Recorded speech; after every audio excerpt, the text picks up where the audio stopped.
On va parler de vélo, c'est le phénomène du cyclisme français, Paul Sexas. On ne sait pas encore s'il va participer au Tour de France. Il fait un début de saison exceptionnel, le jeune coureur de la Décathlon. On a joint son équipe, l'équipe de Décathlon CMA CGM.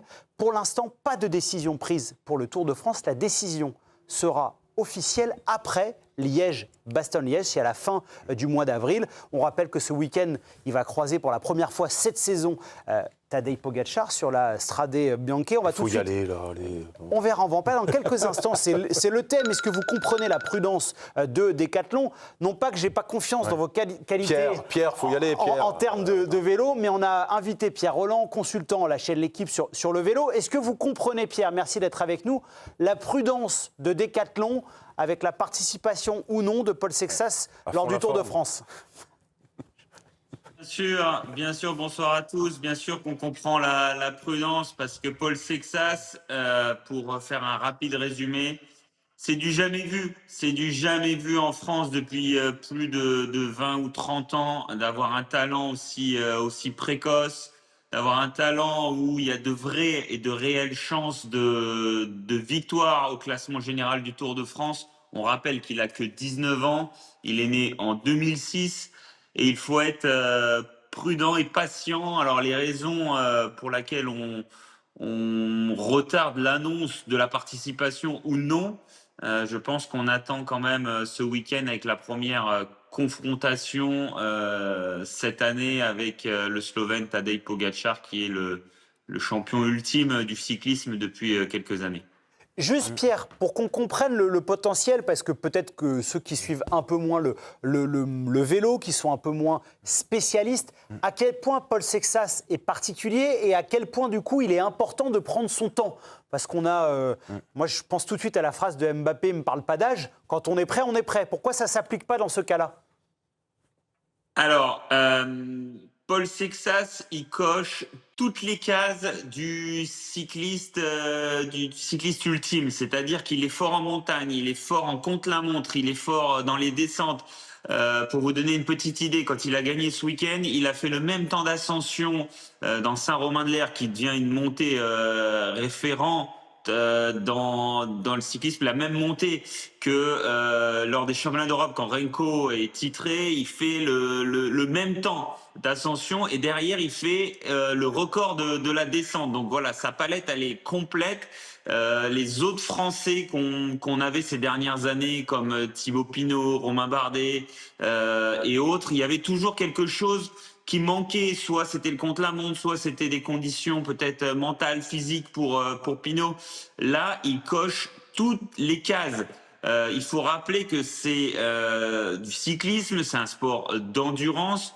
Le cyclisme, c'est un petit peu comme un boxeur. Il faut l'amener dans de bonnes conditions, lui faire faire les bonnes compétitions et l'amener quand il est prêt à en découdre et à jouer les premiers rôles. Pour moi, Paul Sexas, de mon point de vue, et je pense que son équipe, à la base, elle a le même plan, c'est de l'amener tout d'abord sur la Vuelta en fin de saison au mois de septembre pour apprendre le métier de leader, le métier de favori, c'est-à-dire toutes les sollicitations que ça engendre, aussi bien médiatiques, les sollicitations avec les podiums, les protocoles, les contrôles antidopage. On sait que quand on va au contrôle ou au protocole, on a 1h30 de récupération en moins par rapport à ses camarades. Tout ça mis bout à bout, à son âge, il faut qu'il apprenne, de mon point de vue, sur la Vuelta. Et il va pas perdre de temps. Il va pas perdre de temps à aller jouer le podium ou la gagne d'un Tour d'Espagne en fin d'année et d'attendre 2027 et d'aller jouer le podium ou la gagne du Tour de France. On rappelle qu'il a déjà, et ça c'est officiel, renoncé au Giro et qu'il devrait participer à un grand tour. Est-ce que ça sera la Vuelta? Est-ce que ça sera le Tour de France? On aura la réponse après Liège, Bastogne-Liège. Pierre, je vous passe Jérôme Alonso qui a une question pour vous. Bonsoir Pierre, question de néophyte absolue. Est-ce qu'il y a une deadline pour annoncer sa participation? On parle d'après Liège-Bastogne-Liège, mais est-ce qu'il y a une deadline officielle pour les équipes? Comment ça se passe? Alors, très officiellement, il faut annoncer une pré-liste d'une quinzaine de noms pour des questions de contrôle antidopage et autres, voilà, qui vont être sur des start lists et même d'autres contraintes. une quinzaine de noms qui doivent être annoncés peut-être un mois ou deux avant, mais jusqu'à la veille du départ, on peut modifier sa start list tout simplement pour des raisons qu'un coureur peut se blesser jusqu'au dernier moment. Donc un Paul Sexas, il peut très bien aller à une semaine du Tour de France rentrer dans le game. Si par exemple un Pogačar venait à se blesser au dernier moment, il y a tout un tas de coureurs pas prévus qui viendraient rapidement sur le tour. Question d'Étienne Moati. C'est pas complètement une question, plus une observation, parce que on a fait. C'est pas sur la tenue vestimentaire de Pierre, qui est très élégant. Elle est parfaite, elle est parfaite. On a fait beaucoup de comparaisons entre le passé et le présent avec le football. Moi, j'ai un souvenir très précis de Bernard Hinault, qui était déjà annoncé comme un champion absolu en cyclisme. En 77, il commence déjà, lui, presque à tout gagner.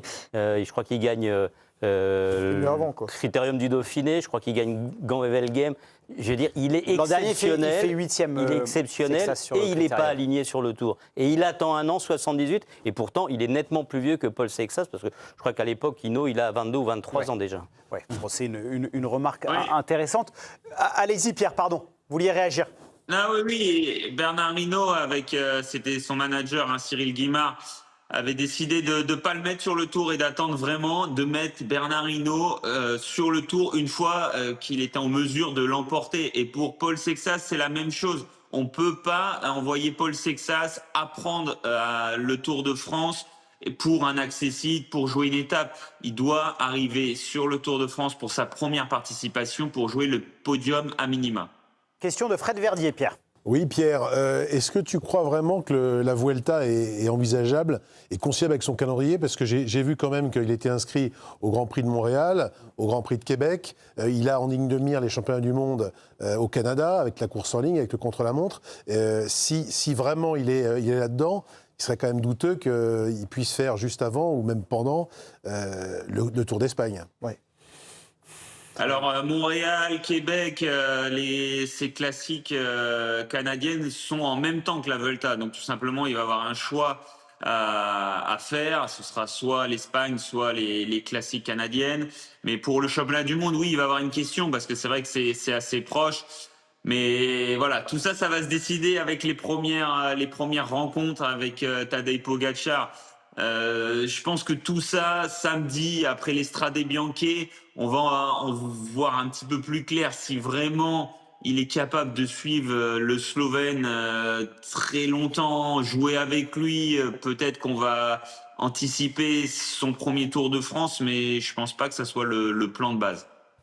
Pour terminer, une dernière question. Pierre, on vous retient jusqu'à très tard. On vous a pris en retard. Merci beaucoup, Pierre, d'avoir été avec nous en direct dans l'équipe du soir. On parle beaucoup de ce duel peut-être à venir avec Tadej Pogačar. Bon, évidemment, UAE et Decathlon, pour l'instant, ce n'est pas les mêmes moyens, ce n'est pas les mêmes coéquipiers. Mais sur le coureur pur, sur le prospect, le potentiel, est-ce que, selon vous, c'est un coureur qui peut matcher dans les 2-3 ans très fort avec Tadej Pogačar?